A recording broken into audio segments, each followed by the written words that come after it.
Good afternoon, everyone. Welcome to our Facebook Live today, where we will be discussing about a rather common problem that most elderly experience, that is knee osteoarthritis.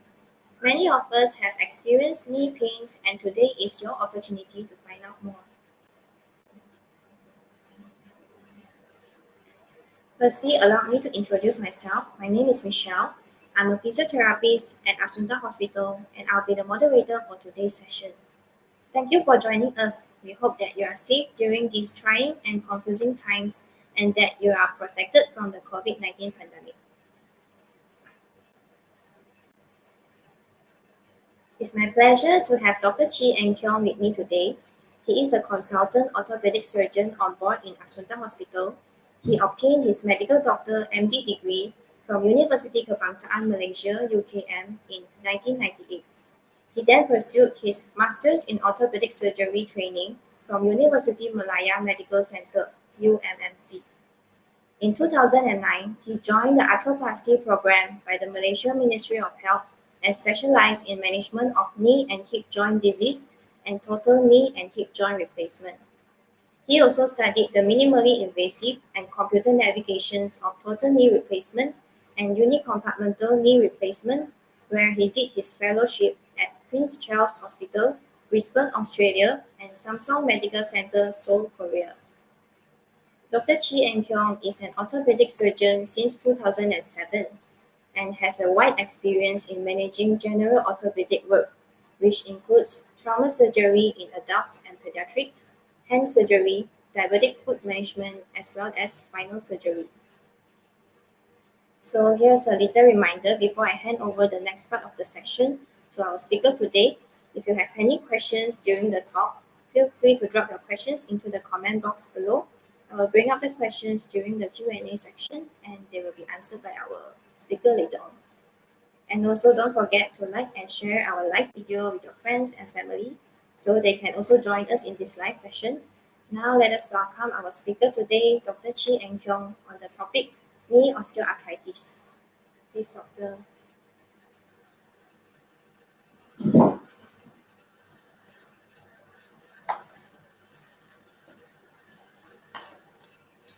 Thank you, Michelle, for the kind introduction. Good afternoon to everybody. Today is the second series of our talk on the knee pain in the elderly. And today's topic will concentrate on the knee osteoarthritis. So what is knee osteoarthritis? Knee osteoarthritis actually is a degenerative or aging condition of the joint, which results on the loss of cartilage with reactive bone changes and inflammatory changes. As we know, our knee joint consists of two bones, bone above and bone below. Because it's an articulating joint, it is covered with a layer of cartilage. The cartilage will protect the bone so that there's no pain. But over time, when we age, this cartilage become thin down and break down. So as you can see from these pictures, this is our knee. Knee consists of two condyles, and this yellowish thing is the cartilage. This is a good knee with a cartilage, and the other side you can see there's no more cartilage because you can see the underlying bone exposed. When the cartilage is reduced because of exposed bone, this surface will grind on the other surface of the bone. Hence, at the side of the bone, normally they will form a spur, or we call it reactive bone changes or osteophyte. And this consists of what we call an osteoarthritis of the knee. A lot of people actually confuse with the term of osteoarthritis with osteoporosis. Osteoporosis is a different thing. It's actually thinning of the bone tissue and loss of bone density. In osteoporosis, actually, the bone is weak, and if you have a fall, there's a tendency of fracture. And when osteoporosis is happening, there's no pain actually. Only when the fracture occurs, you have pain. So it's actually, this term is different from osteoarthritis, which is wear and tear of the knee joint, which often cause pain over the joint. So what causes osteoarthritis? Mainly there's two main, one is a primary and secondary. primary, that means we don't know what is the causes. Basically is due to degeneration. Secondary osteoarthritis is due to some insulting factors. One is like trauma. If you have an injury to the knee, you will age your knee faster. Uh, Second cause is if you have a gout or rheumatoid arthritis, you will predispose your knee to have osteoarthritis as well. And the last one is actually is infective. I mean, you have a history of infection of the knee joint because the infection will destroy the cartilage. Indirectly, it will cause knee osteoarthritis. So osteoarthritis can occur in many stages. It's a spectrum of disease. It can range from a mild, moderate to severe. That's why everybody sometimes will presented with different degree of um, osteoarthritis, and different degree have their different modes of treatment. Symptoms. Uh, Symptoms, normally osteoarthritis will cause pain over the knee joint. The pain is especially worse if you're waking up from a chair, you're going stairs or squatting. The more activity you put on it, the more pain you have. Second thing is the deformity. Because of the erosion of the cartilage, the thinning of the cartilage, your knee gradually become, most commonly is varus, or we call it bow knee. The more bow you have, actually the more severe you lost the cartilage. And of course, with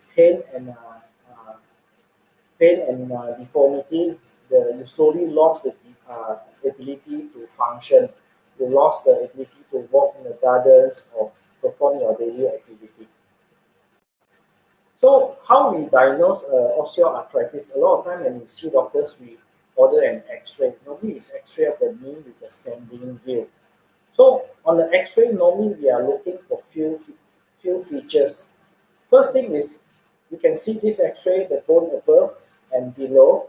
In between here is a joint space. Joint space actually suppose there's a space in between this bone. This is called a joint space. If you don't see the space like in this side of the knee, the bone is touching on the bone, then that is an indication of osteoarthritis. So the X-ray, the first feature is we are looking for is joint space narrowing. Besides that, just now I mentioned, because there's no cartilage, the bone is grinding on each other. At the side of the bone, normally there's an osteophyte or spur formation. And sometimes you might do see some cysts below the bone here, and the thickening of the bone seen over the platform there. We call it subchondral sclerosis. The main thing is still the joint space narrowing and the osteophyte formation of the bone spur formation. Treatment-wise, treatment basically can be divided into three options. One is pills, you take medicine. Two is you do some injection or needles. And three is knife. And sometimes worst scenario, you might need to think of a surgery. Uh, However, all these options depend on the stages of the disease and the degree of the disease. Pills include, commonly we use is painkiller. You can start with as simple as paracetamol or Panadol that will relieve the pain. NSAIDs, non-steroidal anti-inflammatory, example are Voltaren, can help to relieve the pain.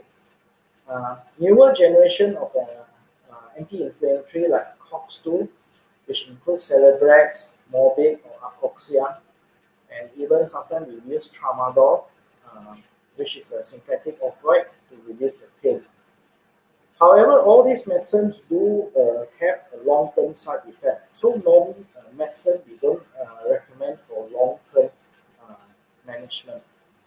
Others in the market include some supplement like glucosamine and chondroitin. Some patients also take traditional medicine which are not advisable because a lot of them will contain steroidal. The next mode of treatment is needle. You've heard of people doing injection. Injection also there are few things we uh, inject inside the knee joint. Uh, One is steroid. Steroid is mainly used for if your knee is very swollen, inflammation, a lot of acute pain. That means the pain just occurred only, the steroid main purpose is to reduce the inflammations. The other option include hyaluronic acid. Hyaluronic acid is a kind of gel that we inject inside the joint to produce a healthy synovial fluid and for lubricant purpose as well. And the third one is a more newer one is called a platelet-rich plasma. Platelet-rich plasma, basically, some people call it stem cells. Actually, it's not. Actually, what we do is we extract the blood around 30 cc from the patient's body, and then the blood, because of content of cells, we extract out the platelet. Platelet is believed to contain a lot of growth factor, which will improve the healing of the knee joint.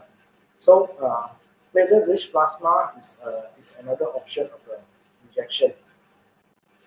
And finally, we go up to the third option is knife. Knife is a surgery. Surgery also, a lot of surgery can be done on the knee for osteoarthritis that ranges from arthroscopic debridement, high tibial osteotomy, unicondylar knee replacement, patellofemoral joint replacement, and finally is a total knee replacement. Uh, Arthroscopic debridement is actually we use a scope. It's a minimally invasive. It's a keyhole surgery. Basically, the purpose is to wash out the knee joint. A lot of time when you have arthritis, you have some loose body inside the knee joint. So the loose body will cause grinding effect inside your knee. So the purpose of this is to remove the loose body inside the knee joint. The other option is like high tibial osteotomy. This is less commonly done.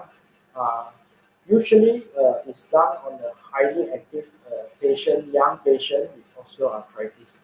The surgery include cutting out the bone and realign it because normally we know the force on osteoarthritis on the inner side of the knee. So sometimes we want to relieve the force, so we have to adjust the bone so that the force will fall on the more normal side of the knee. And then after that, the bone is actually fixed with a plate and a screw. Uh, so this is called a high tibial osteotomy. Other option, because our knee there's two main conda that contribute to the articulating. So if the knee arthritis is involving one segment only with a normal uh, ligament supporting the knee, you can opt for, we call it a partial knee replacement or a unicondylar knee replacement. It's a smaller surgery where the metal is actually kept over one side of the knee as compared to total knee replacement. The metal is bigger piece and then it covers both condyles of the knee. And finally, the commonest is still we call it total knee replacement. Total knee replacement is actually we kept a metal towards the end of the bone. It's just like you go for dentist, you do a crown. So basically, the surface of the bone, the cartilage is wear off already. There's no more protection. So this surgery is basically we crown a metal over the surface of the bone to protect the bone, so that when you move, the bone is not grinding on each other. So in a summary, knee osteoarthritis is a degenerative disease or wear and tear disease. There are three main modalities of treatment, ranging from conservative to operative, and it all depending on the stages. Early stages, probably we use medicines to control. Moderate one, you might need to do some injection. And if it's severe enough and all the medicines fails, all the injection fails, we might think of the surgery as the last option. Thank you.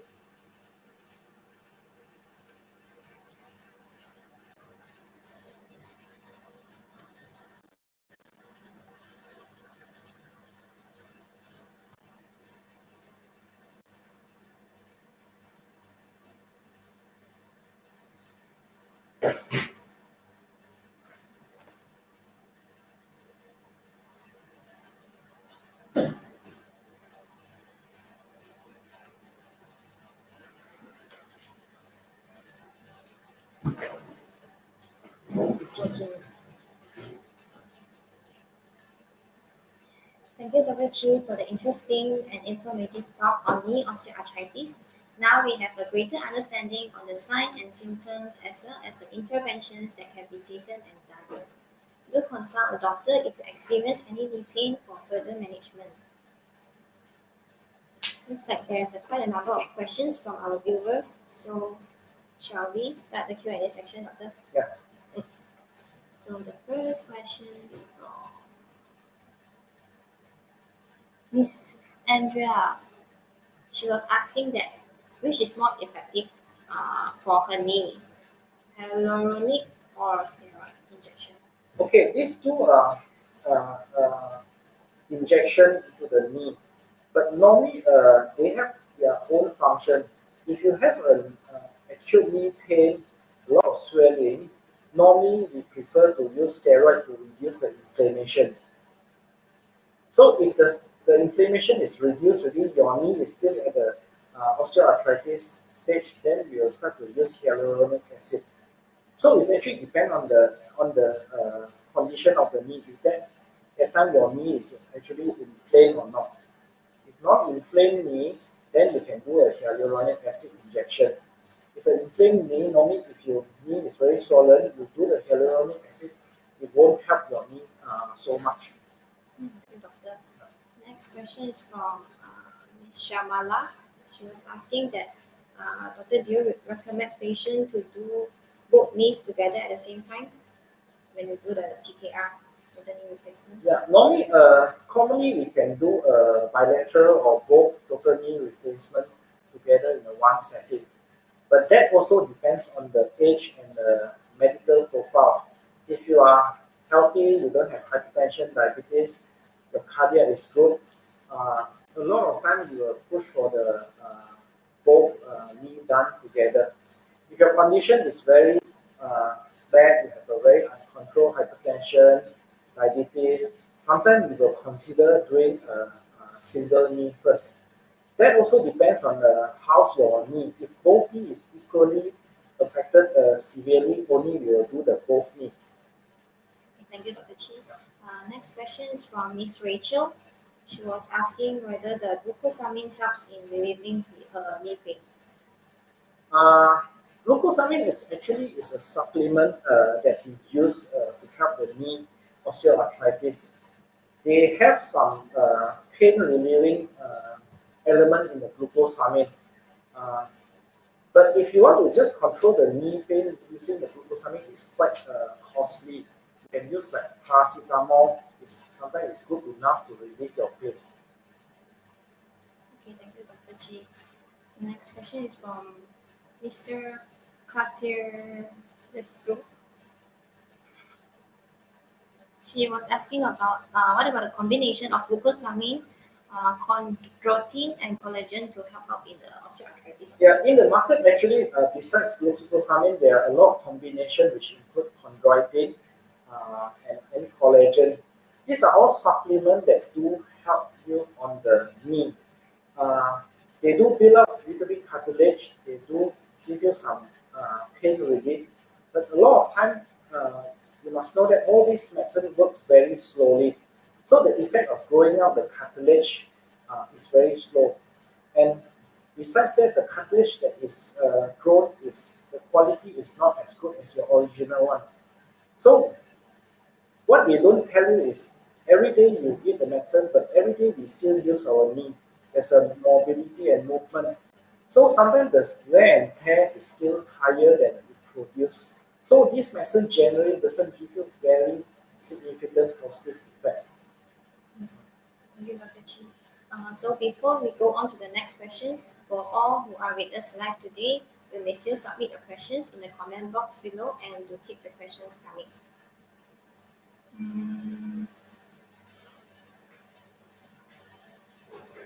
Next question is from Ms. Shamala.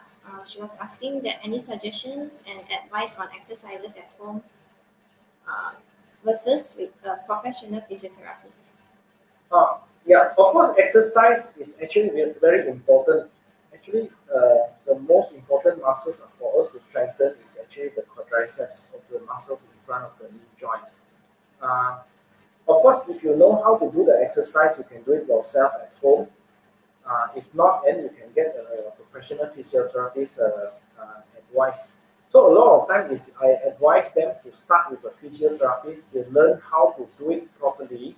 Then the rest of the time, actually, you can do it at home. Thank you, Dr. Chee. Next question is from Miss Chan Eileen. She was asking, is there any side effect for glucosamine if taken for a long period of time? Uh, Glucosamine actually is a supplement. It's actually relatively safe to take it for long term. It will cause some gastric irritation for some patients. Uh, a lot of time they derive from shellfish. So if you're allergic to shellfish, then sometimes some people can develop some reaction.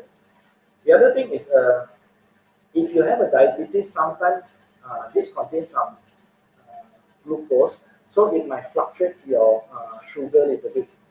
But generally, there's not much long-term side effect for this medicine. Thank you, Dr. Chee. Next question is from Mr. Chan. He was asking that with the total knee replacement, is the mobility will get back to the normal or is there any side effects? Yeah, with total knee replacement, actually, your normal activity will be non-restricted, but the intensity of the activity, like running, jumping, they are not allowed. Deep squatting, they are not allowed. So mainly is for normal basics activity is back to normal, and most of the time you can back to almost like 95% of your function. And the side effect, actually, the knee surgery is basically we are talking about the risk. Any surgery carry a risk of 1 to 2%, and same for the total knee replacement. The risk is actually, example is like an infection, failure of the total knee after 15, 20 years. Uh, these are the side effect or the risk sometimes we need to take if you undergo total knee replacement. Dr. Chee.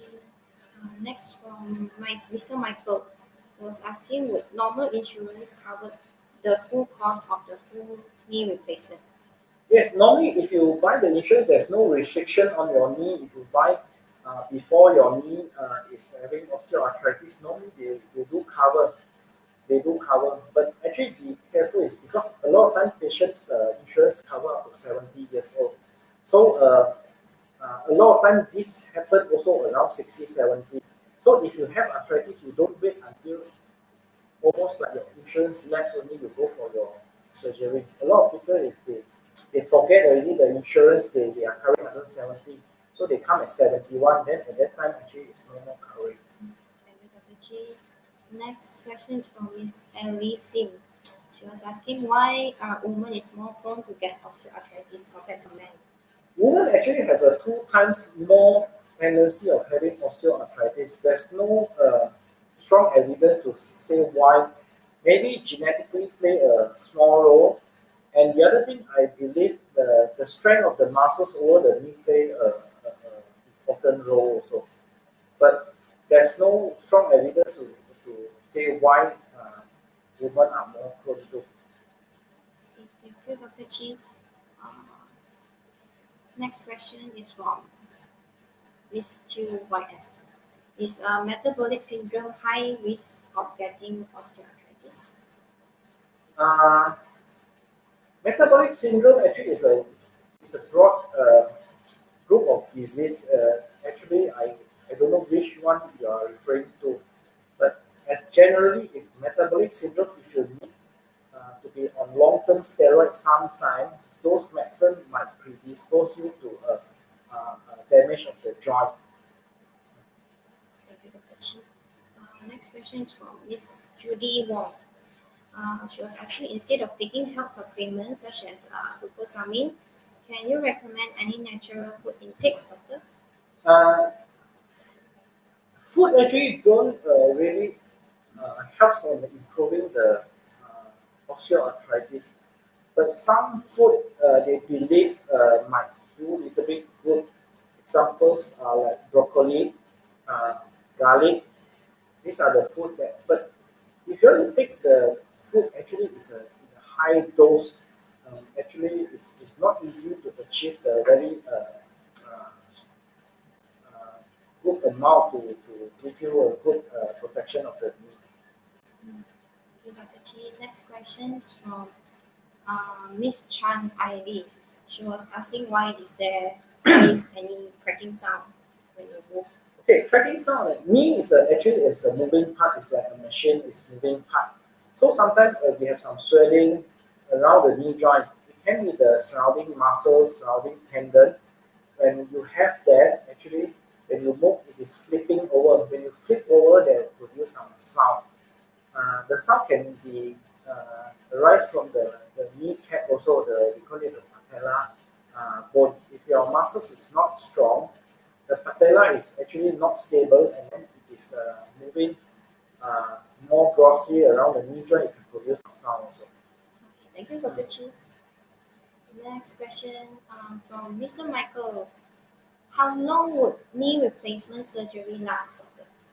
Okay, the knee replacement classically we will tell you it can last you for 10, 15 years or even 20 years. Basically, these are on general uses. You can last for 10 to 15 years. But actually, there are other factors that do contribute also. It depends on your size of the body, how the operation is performed, and then how you use your knee also. If you take care, generally 90% you can last you for 15 years. Okay. So,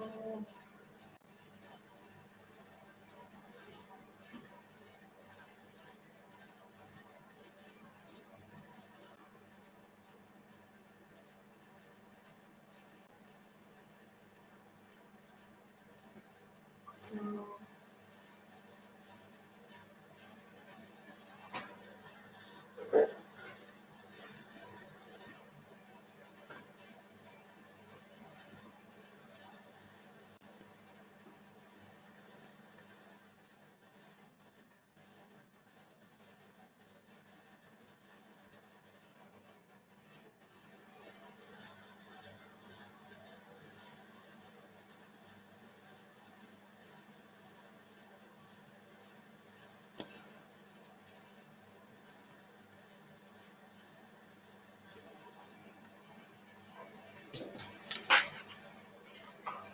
allow me to digress a little as I would like to take this opportunity to let you know that Assunta Hospital is offering total knee replacement packages for either one or both knees. So for further information, kindly refer to the poster or please feel free to contact our marketing department.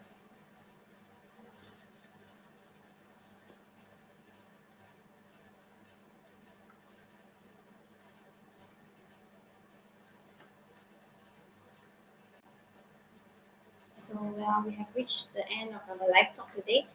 Thank you once again to our speaker, Dr. Chee, for the talk, and thank you all for staying here with us throughout this session. And I hope you have benefited from this talk as much as I do. Thank you. Stay safe and Okay, have a stay nice safe. day.